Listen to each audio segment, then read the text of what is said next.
तुमच्यासारखा सोन्याचा चमचा घेऊन जन्माला आलो नाही, चंद्रकांत दादांनी रोहित पवारांना तिथेच सुनावलं. राज्याचे उच्च आणि तंत्र शिक्षण मंत्री आणि सांगलीचे पालकमंत्री चंद्रकांत दादा पाटील यांनी एका कार्यक्रमात आमदार रोहित पवार यांची चांगलीच फिरकी घेतली. यावेळेस मंचावर जयंत पाटील, अजितदादा उपस्थित होते. इस्लामपूरमध्ये एका कार्यक्रमानिमित्त अनेक दिग्गज मंचावर हजर होते.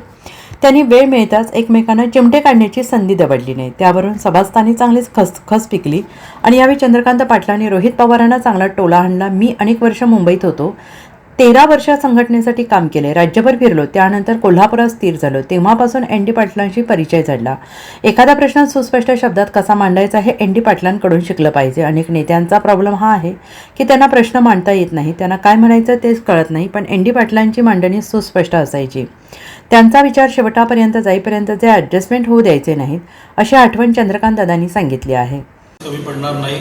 प्रामुख्याने दादाने मला सूचना केली आहे की लगेच जिल्हा नियोजनमधून 10 कोटीचा प्रस्ताव तयार करावा. रोहित पवारांनी 40 लाख दिल्यानंतर ते म्हणाले की 1-0 मी जोडावं. मी एका गिरणी कामगाराचा मुलगा, माझे आई वडील दोघेही गिरणी कामगार. तुमच्यासारखं सोन्याचा चमचा घेऊन जन्माला आला नाही. माझ्या वडिलांना पहिला पगार महिन्याला 10 रुपये, रिटायरमेंटच्या वेळेला महिन्याला 1400 रुपये. त्यामुळे मी अशी घोषणा करत नाही. वेळ पडली तर घरदार विकून सामाजिक काम करण्याची सवय लागली आहे, ते पण ती वेळ इथे येणार नाही. पण शासकीय निधी, शासकीय अधिकार हातात आहेत. दादाने लगेच सूचना केलेली आहे, ते त्यांच्या भाषणामध्ये त्याचा उल्लेख करतील.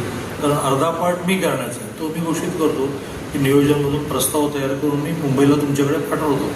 मग त्यांनी त्याची विषयी बाब करून मांडण्यात यायची ते लगेच येते. असं आहे की रोहित जी 40 लाख, मग 40 लाखावर 1-0 जोडल्यानंतर किती होतं बरं, गणित पण त्यांचं आमचं, तर 4 कोटी होतात. मग दादाने 1-0 केल्यानंतर 40 कोटी होते. आणि 8 लाख कोटीच्या महाराष्ट्राच्या खजिन्याचा मालक किती बसला आहे. आपला बजेटचं साईज सध्या 8 लाख कोटी झाला.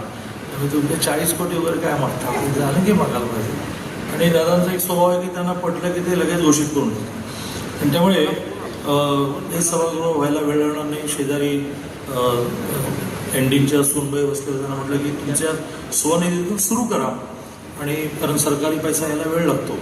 तेवढ्याला माई फार हुशार आहेत, त्यांनी थोडा पैसा बाजूला करून ठेवला आहे. Bureau report, SBN Marathi, Islampur.